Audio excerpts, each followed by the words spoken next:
வணக்கம். முத்துவேல் கருணாநிதி அவர்களின் வரலாறு.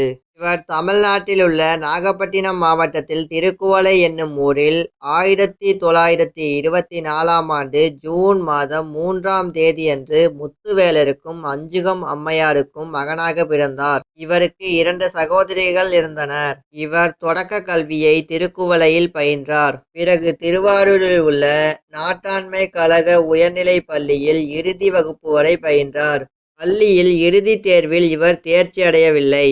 இவர் தனது பள்ளி பருவத்தில் நாடகம், கவிதை, இலக்கியம் ஆகியவற்றில் அதிக ஆர்வம் கொண்டிருந்தார். தனது வளரிளம் பருவத்தில் வட்டார மாணவர்கள் சிலரின் உதவியுடன் திருவாரூர் தமிழ்நாடு தமிழ் மாணவர் மன்றம் என்னும் இளைஞர் மறுமலர்ச்சி அமைப்பை 7/7/1944 அன்று உருவாக்கினார். அதன் தலைவராக இவர் தேர்ந்தெடுக்கப்பட்டார். இளைஞர்கள் தங்கள் பேச்சாற்றலையும் எழுத்தாற்றலையும் வளர்த்து கொள்ள இந்த அமைப்பு பெரிதும் உதவியாக இருந்தது. இதன் வழியாக மாணவ நேசன் என்னும் கையெழுத்து பத்திரிகையை வெளியிட்டு இளைஞர்களை திரட்டினார். இந்த காலத்துக்கு அப்புறம் இந்த அமைப்பு மாநில அளவிலான அனைத்து மாணவர்களின் கழகம் என்ற அமைப்பாக உருப்பெற்றது. இவர் மற்ற உறுப்பினர்களுக்கான சமூக பணியில் மாணவர் சமூகத்தையும் ஈடுபடுத்தினார். 1942ஆம் ஆண்டு முரசொலி என்னும் துண்டு வெளியிட்டார். இந்த முரசொலியை ஆரம்பித்த 1ஆம் ஆண்டு விழாவை அன்பழகன், நெடுஞ்செழியன், மதியழகன் ஆகியோரை அழைத்து தன் மாணவர் மன்ற அணி தோழர்களுடன் சிறப்பாக கொண்டாடினார்.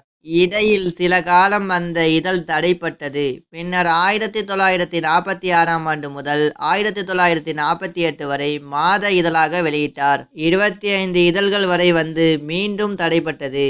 மீண்டும் 1953இல் சென்னையில் மாத இதழாக தொடங்கினார். 1960ஆம் ஆண்டில் அதனை நாளிதழாக மாற்றினார். நீதி கட்சியின் தூணாக கருதப்பட்ட பேச்சாளர் அழகிரிசாமி பேச்சால் இவர் ஈர்க்கப்பட்டார். தனது 14வது அகவையில் அரசியலில், சமூக இயக்கங்களில் தன்னை முழுமையாக ஈடுபடுத்தி கொண்டார். இவர் தமிழ் அரசியலில் களமிறங்குவதற்கு உதவியாக முதல் பிரதான எதிர்ப்பு கள்ளக்குடி ஆர்ப்பாட்டத்தில் 1953இல் ஈடுபட்டதாகும். இந்த தொழில்துறை நகரத்தின் அசல் பெயர் கள்ளக்குடி. இது வட இந்தியாவிலிருந்து ஒரு சிமெண்ட் ஆலை ஒன்றை உருவாக்கிய சிம்மோகிராம், பிற டால்மியாபுரம் என பெயர் மாற்றப்பட்டது. திமுக அந்த பெயரை மீண்டும் கள்ளக்குடி என பெயர் மாற்ற விரும்பியது. இவர் மற்றும் இவருடைய தோழர்கள் ரயில் நிலையத்திலிருந்த டால்மியாபுரம் என்ற பெயரை அளித்தனர். மேலும் ரயில் மறியலிலும் ஈடுபட்டனர். இந்த ஆர்ப்பாட்டத்தின் போது 2 பேர்கள் இறந்தனர்.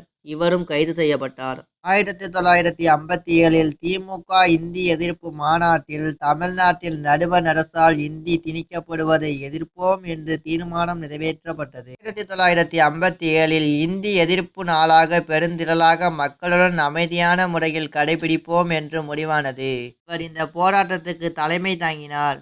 நடுவண் அரசின் இந்தி எதிர்ப்பை எதிர்த்து மொழி போராட்டம். இந்தி என்பது உணவு விடுதியிலிருந்து எடுத்துச் செல்லும் உணவு. ஆங்கிலம் என்பது ஒருவர் சொல்ல அதன்படி சமைக்கப்பட்ட உணவு. தமிழ் என்பது குடும்பத் தேவை அறிந்து, விருப்பமறிந்து ஊட்டமளிப்பது, தாயிடமிருந்து பெறப்பட்ட உணவு என்று முழக்கமிடுகிறார். 1963 அன்று இந்தி எதிர்ப்பு மாநாடு சென்னையில் கூட்டப்பட்டது. இது இந்தி எதிர்ப்பு போராட்டம் நடுவண் அரசின் புரிந்து கொள்ளாமையை உணர்த்தும் விதமாக இந்திய அரசியலமைப்பு தேசிய மொழிகள் சட்ட எதிர்ப்பு போராட்டம் நடத்துவதென மாநாட்டில் தீர்மானிக்கப்பட்டது.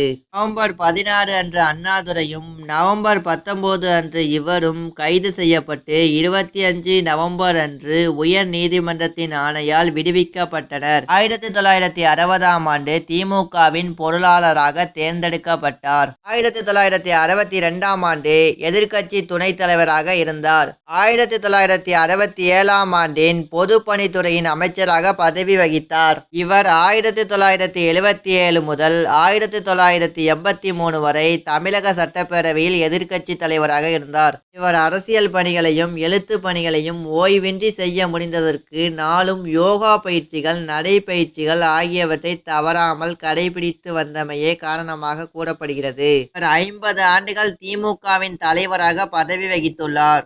இவர் 2018ஆம் ஆண்டு ஆகஸ்ட் 7 அன்று காலமானார்.